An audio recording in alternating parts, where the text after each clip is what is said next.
Om Shanti. Good morning.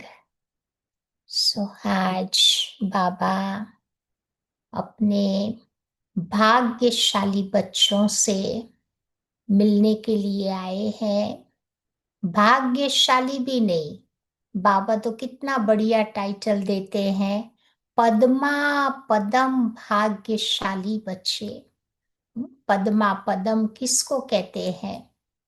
आप सबको गिनती तो मालूम है ही है। तो थोड़ा याद कर लेते हैं उस गिनती को, तो आइडिया आ जाता है कि पद्मा पदम हम भाग्यशाली कैसे हैं।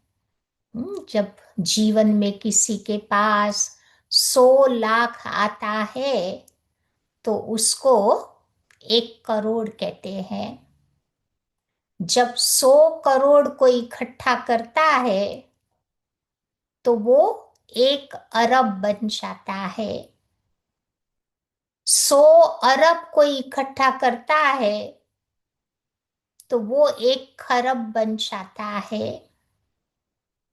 और 100 खरब मीन्स 1 नील बन जाता है। और 100 नील अर्थात 1 पदम। बिलियन बिलियन ट्रिलियन जिलियन सारे इकट्ठे कर दो तब जाकर के 1 पदम बनता है। और बाबा हम बच्चों को कौन सा टाइटल देते हैं? पद्मा पदम भाग्यशाली। तो सोचो हम कितने बाबा के भाग्यशाली बच्चे हैं। क्यों? क्योंकि हमारी और बाबा की दोनों की अवतरण की तारीख एक ही है। बाबा धरती पर आया, हम बच्चों का भी तो वही टाइम जन्म हुआ ना, तो हम दोनों की जन्म तारीख एक है। मुहूर्त भी कितना बढ़िया था। कौन से टाइम हमारा जन्म हुआ? संगम के मुहूर्त में हमारा जन्म हुआ। क्योंकि जो हॉरोस्कोप बनाते ना वो मुहूर्त खास देखते हैं कि भाई इस व्यक्ति का जन्म कौन से टाइम पे हुआ। कोई का अमृत वेला होता है, अच्छा माना जाता है। कोई का सवेरे का टाइम होता है, कोई का रात का होता है। लेकिन हमारे जन्म का मुहूर्त बड़ा अच्छा है। संगम के टाइम पर हमारा जन्म हुआ। फिर देखो राशि भी तो देखी जाती है ना, कि भाई इस समय इस व्यक्ति का जन्म हुआ तो इसकी ये राशि बन गई। जैसे हमारी इंडियन राशि का भी आपको पता है नहीं, वो तुला, वृश्चिक, मकर, कर्क अलग अलग राशियां बताते हैं वेस्टर्न कंट्रीज में। फिर उनकी अपनी अंग्रेजी की राशि होती है। लेकिन हमारी राशि कौन सी है? तो बाबा कहते हैं कि बाप समान विश्व कल्याणकारी बनना, ये हमारी राशि हो गई।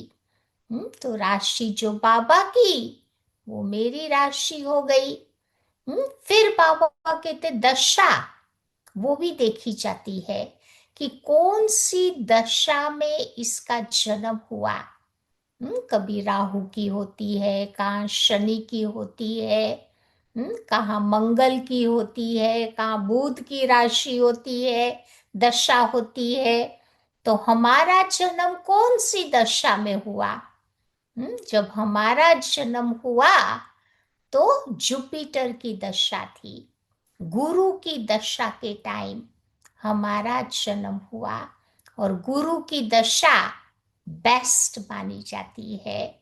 या फिर बाबा कहते सवाल उत्पन्न होता है कि कौन से कुल में हमारा जन्म हुआ।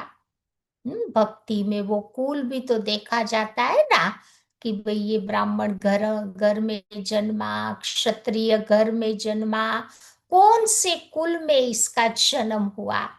तो देखो हमारा कुल तो कितना सर्वश्रेष्ठ है।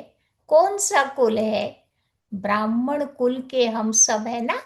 तभी तो बाबा मुरली में क्या कहते हैं, तुम मेरे बच्चे ब्राह्मण कुल के हो। ब्राह्मण आर द चोटी, चोटी माना सर्वश्रेष्ठ। तभी तो भक्ति मार्ग में आपने देखा होगा, ब्राह्मणों को अपने सिर पे चोटी रखते थे पहले के ब्राह्मण, आजकल तो निकाल दिया है, लेकिन रियल ब्राह्मण वो चोटी रखते थे। चोटी का मतलब ये है कि हमारा कुल सर्वश्रेष्ठ है, हम डायरेक्ट ब्रह्मा के बच्चे, सच्चे सच्चे ब्राह्मण है।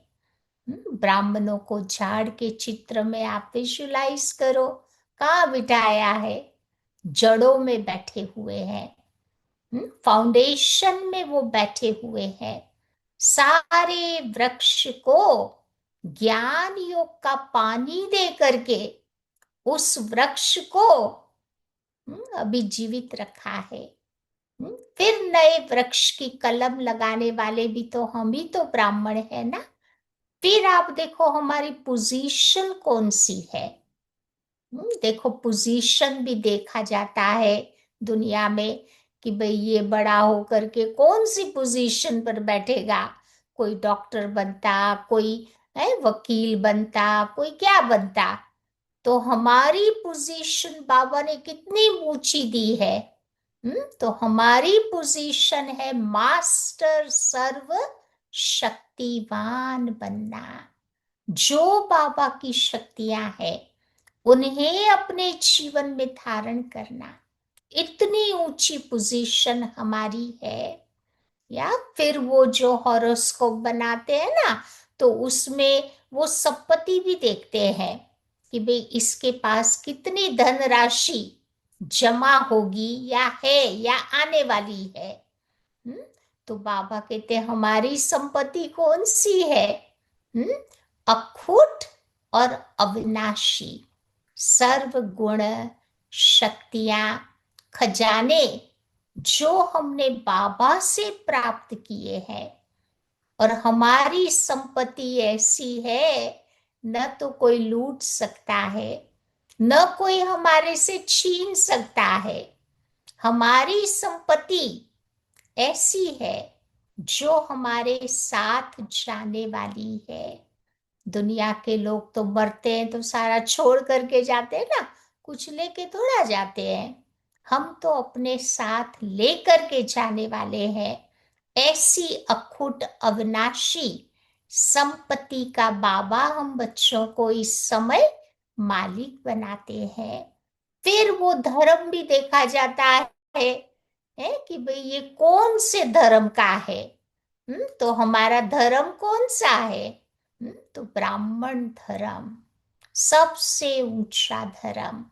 बाबा जब संगम में आते हैं ना, तो ब्राह्मण, देवता, क्षत्रिय, तीन धर्म की स्थापना करते हैं। देवता बनने के पहले ब्राह्मण बनना पड़े। देवताओं को जन्म देने वाले भी तो ब्राह्मण है ना। तो बाबा ये नशा चढ़ाते हैं हमारे भाग्य का, कितना ऊंचा भाग्य। फिर देखो वो जो हाथ की रेखाओं में एस्ट्रोलॉजर होते हैं ना, वो देखते हैं कि इसकी बुद्धि की लाइन कैसी है। हम्म तो हमारी बुद्धि की लाइन कैसी है, विशाल और त्रिकाल दर्शी की लाइन है। जब बाबा के पास आते हैं, सबसे पहले हमें बाबा से वर्षा मिलता है। वो वर्षा वर्षा है दिव्य बुद्धि का। जैसे बाबा से दिव्य बुद्धि का वर्षा मिला, तो ज्ञान की एक एक बातों को हमने बहुत अच्छी तरह से समझा और अपने जीवन में उसका अनुभव किया।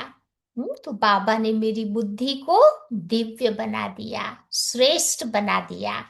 या तो ये बाबा के बच्चे ऐसे श्रेष्ठ बुद्धि वाले होते हैं, विशाल बुद्धि वाले होते हैं, ब्रॉड इंटेलेक्ट। कभी कभी बाबा कहते ना मुरली में कि तुम मेरे बच्चे दूरांदेशी बुद्धि वाले हो, कि जिनकी बुद्धि दूर दूर परम धाम तक जाकर बाबा से मिलन का अनुभव करती है।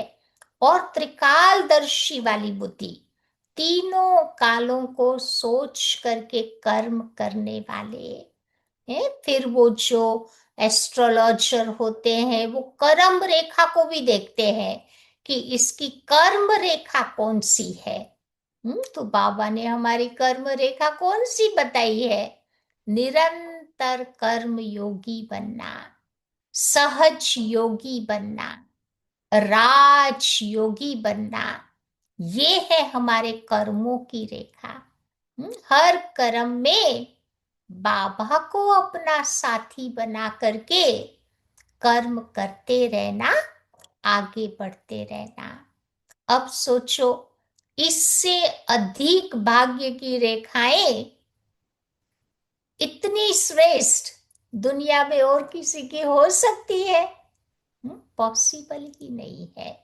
या तो ये बाबा ने हमारी जन्म पत्री कितनी श्रेष्ठ बना दी है। तो बार बार हम उसे याद करें। बाबा ने श्रेष्ठ कर्मों की कलम हमारे हाथ में दे दी है इस समय।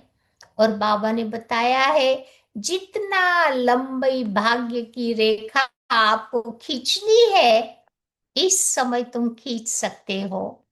और खुद भी पद्मा पदम भाग्यशाली बन सकते हैं, और औरों को भी ऐसा पद्मा पदम भाग्यशाली हम बना सकते हैं। तो आज बाबा बहुत सारी युक्तियां बताते हैं कि ऐसा भाग्यशाली जीवन हमारा कैसे बने। कौन सी प्रैक्टिकल युक्तियां उसके लिए हम अपने जीवन में यूज करें। ओम शांति।